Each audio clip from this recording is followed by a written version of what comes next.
Hello student, this is Ruby and welcome to my channel Padhai Likhai. आज की इस video में हम स्टार्ट करने वाले हैं क्लास 9 के फिजिक्स चैप्टर को। ठीक है, फर्स्ट चैप्टर है मोशन। इसमें हम लोग फर्स्ट टॉपिक पढ़ेंगे फिजिकल क्वांटिटी और इसके बाद हम लोग पढ़ेंगे यूनिट। आगे आने वाले वीडियोस में हम लोग मोशन के और भी टॉपिक्स को कवर करेंगे। फिलहाल आज की इस वीडियो में हम लोग फिजिकल क्वान्टिटी और यूनिट के बारे में बात करेंगे। वीडियो शुरू करने से पहले अगर इस चैनल पे आप नए हो तो चैनल को सब्सक्राइब जरूर कर दीजिएगा और वीडियो अच्छा लगे तो इसे लाइक एंड शेयर जरूर कर दिएगा। तो चलिए जानते हैं कि फ़िज़िकल क्वांटिटीज़ क्या होता है। फिज़िकल क्वांटिटी क्या होता है? All those quantity which can be measure. वो सारे क्वांटिटी जिसे हम लोग मीज़र कर सकते हैं उसे हम लोग क्या कहेंगे? फिज़िकल क्वांटिटी कहेंगे। मान लो कि ये पेन हमारे पास है, ये पेन जो है 10 सेंटीमीटर है। ये जो 10 सेंटीमीटर इसका क्या है? लेंथ है। और जो लेंथ हम लोग मीज़र कर सकते हैं ना, वो सारे क्वांटिटी जिसे हम लोग मेज़र कर सकते हैं उसे हम लोग क्या कहते हैं? फिज़िकल क्वांटिटी कहते हैं। ठीक है, मान लो कि ये घड़ी है, ये हमारे पास एक घड़ी है जिसमें 10 सेकेंड हो रहे हैं। तो ये जो 10 सेकेंड क्या होगा? ये क्या है? एक टाइम है और टाइम को हम लोग मेज़र कर सकते हैं, तो टाइम भी क्या हो जाएगा? फिज़िकल क्वांटिटी हो जाएगा। ठीक है, तो फिज़िकल क्वांटिटी दो चीज़ों से मिलकर बना होता है, एक न्यूमेरिकल मैग्नीट्यूड और दूसरा यूनिट से मिलकर बना होता है। बिना यूनिट के जो है उसे फिज़िकल क्वांटिटी नहीं कह सकते हैं। मान लो कि सिर्फ 10 लिखा हो, इसमें सेकेंड या फिर मीटर केजी कुछ ऐसा लिखा ना हो, तो इसका मतलब ये है कि ये फिज़िकल क्वांटिटी नहीं है, ये सिर्फ एक नंबर है। ठीक है, उसके साथ अगर कोई यूनिट होगा तभी उसे हम लोग फिज़िकल क्वांटिटी कहेंगे, अदरवाइज़ नहीं कहेंगे। तो फिज़िकल क्वांटिटीज़ में और क्या क्या होता है? जैसे लेंथ हो गया, उसे हम लोग मेज़र कर सकते हैं। मास हो गया, मान लो आप किसी दुकान पे जाते हो तो कुछ भी खरीदते हो तो आप कहते हो ना कि 1 केजी चीनी दे दीजिए, 1 केजी तेल दे दीजिए, तो आप उसे केजी में बोलते हो। ठीक है, तो वो केजी में जो नापा उसे उसको क्या कहते हैं? वो एक मास है, तो मास को हम लोग मेज़र कर सकते हैं, इसलिए वो भी क्या कहलाएगा? फिज़िकल क्वांटिटी कहलाएगा। टाइम भी हम लोग मेज़र कर सकते हैं, फोर्स भी मेज़र कर सकते हैं, टेम्परेचर भी मेज़र कर सकते हैं। वो सारी क्वांटिटीज़ जिसे हम लोग मेज़र कर सकते हैं उसे हम लोग फिज़िकल क्वांटिटीज़ कहते हैं। ठीक है, मान लो आपको कैलकुलेट करने के लिए कहा जाए कि हैप्पीनेस को कैलकुलेट करो, हैप्पीनेस कितना है, तो वो तो कैलकुलेट नहीं किया जा सकता ना, वो मेज़र नहीं किया जा सकता, इसलिए वो फिज़िकल क्वांटिटी नहीं होगा। फिज़िकल क्वांटिटी का मतलब यही है कि जिसे हम लोग मेज़र कर सकते हैं वो फिज़िकल क्वांटिटी होगा, और जिसे नहीं कर सकते वो फिज़िकल क्वांटिटी नहीं होगा। इस चैप्टर में हम लोग और भी फिज़िकल क्वांटिटीज़ के बारे में बात करेंगे, जैसे कि एक्सेलरेशन हो गया, डिस्टेंस हो गया। ये सारी चीज़ें क्या है? फिज़िकल क्वांटिटी है जिसे हम लोग मेज़र कर सकते हैं। 7 फंडामेंटल फिज़िकल क्वांटिटीज़ होते हैं, बाकी जितने फिज़िकल क्वांटिटी है वो इन्हीं से मिलकर बने हुए। वो 7 फंडामेंटल क्वांटिटीज़ क्या क्या है? लेंथ हो गया, मास हो गया, टाइम हो गया, electric current, temperature, luminous intensity and the amount of substance. ये सारे 7 फंडामेंटल फिज़िकल क्वांटिटीज़ है, और इसके अलावा जितने भी फिज़िकल क्वांटिटीज़ है वो इन्हीं से मिलकर बने हुए हैं। जैसे कि डिस्टेंस को अगर ले लो तो डिस्टेंस भी एक तरह का एक लेंथ ही है, तो वो किससे मिलकर बना है?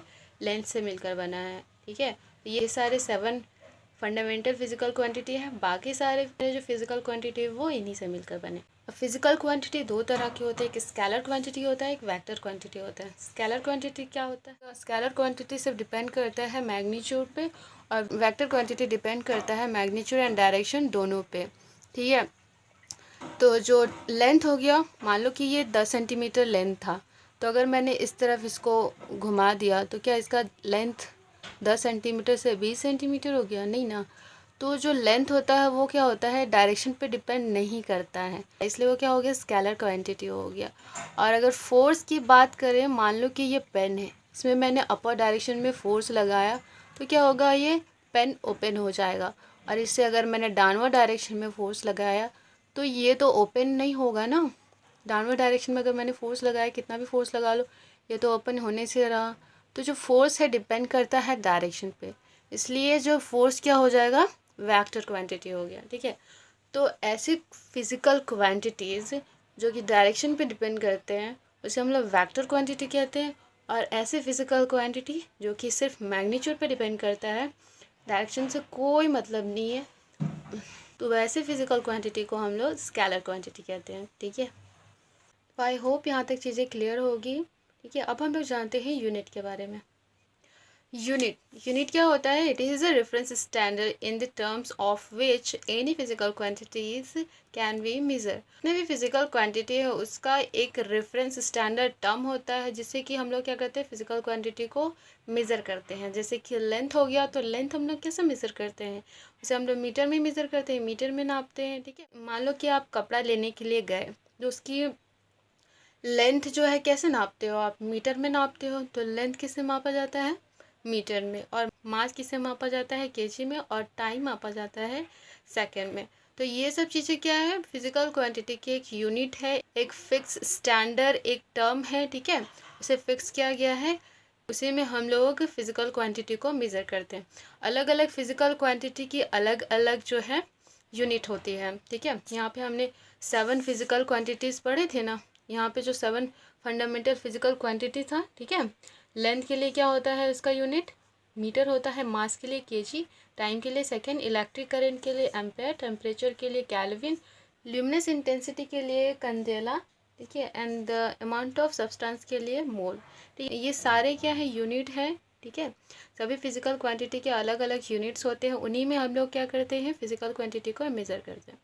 ये तो अभी के टाइम में हुआ ना। पहले के टाइम में क्या होता था, जब राजा महाराजा का टाइम था, उस समय यूनिट्स वगैरह नहीं थे, वो अपने हिसाब से नाप लेते थे। मान लो कि 1 हैंड जो है उसे कपड़े को नापने के लिए यूज़ किया जाता था, और भी ऐसे बहुत सारे तरीके थे जिसे मापा या तौला जाता था। ठीक है, लेकिन क्या होता था, अलग अलग देश में अलग अलग यूनिट थे। जैसे कि ब्रिटिश में FPS यूज़ किया जाता था। लेंथ को मेज़र करने के लिए लोग फुट का यूज़ करते थे, मास को मेज़र करने के लिए लोग पाउंड का यूज़ करते थे, और टाइम का मेज़र करने के लिए लोग सेकंड का यूज़ करते थे। वहीं फ्रेंच में CGS यूनिट का यूज़ किया जाता था, लेंथ मेज़र करने के लिए सेंटीमीटर, मास के लिए ग्राम, और टाइम के लिए सेकेंड। और जो MKS यूनिट है वो भी यूनिट यूज़ किया जाता था, कहाँ पे? फ्रेंच में ही यूज़ किया जाता था। लेंथ को मीटर में, मास को केजी में, और टाइम को सेकेंड में। ठीक है, तो होता क्या था कि एक देश से दूसरे देश में व्यापार अगर करना है तो ये हो नहीं पाता था, क्योंकि अलग अलग देश में अलग अलग यूनिट थे। ठीक है, सभी देशों ने एक कम्युनिटी बैठाई और एक स्टैंडर्ड यूनिट तय किया गया। ठीक है, सभी यूनिट को एक स्टैंडर्डाइज किया गया, एक फिक्स किया गया, ताकि पूरे वर्ल्ड में एक ही यूनिट चले। ठीक है, उसे क्या नाम दिया गया? SI यूनिट नाम दिया गया। उसका फुल फॉर्म होता है इंटरनेशनल सिस्टम ऑफ यूनिट, जो कि पूरे देश में सभी चीज़ों का जो यूनिट है एक कर दिया गया।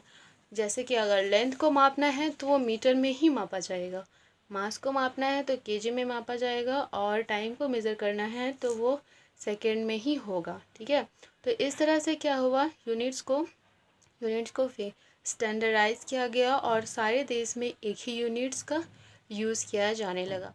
ऐसा यूनिट में कौन से यूनिट को रखा गया? MKS को। यानी कि अगर आप लेंथ को मेज़र करोगे तो वो मीटर में ही लेना है, और मास को मेज़र करोगे तो केजी में लेना है, और टाइम को मेज़र करोगे तो सेकंड में ही लेना है। ठीक है, तो ये MKS को आपको याद रखना है, और सभी यूनिट्स को MKS में ही लेना है। आपके क्वेश्चन में कुछ भी दिया रहे, अगर CGS में यूनिट में दिया रहे तो उसे कन्वर्ट करके फिर से क्या MKS में ही लाना होगा, तो वो क्वेश्चन के अकॉर्डिंग ही होगा। ठीक है, आगे आने वाले वीडियोज़ में हम लोग न्यूमेरिकल सॉल्व करेंगे, वहाँ पे हम लोग इस चीज़ को देखेंगे।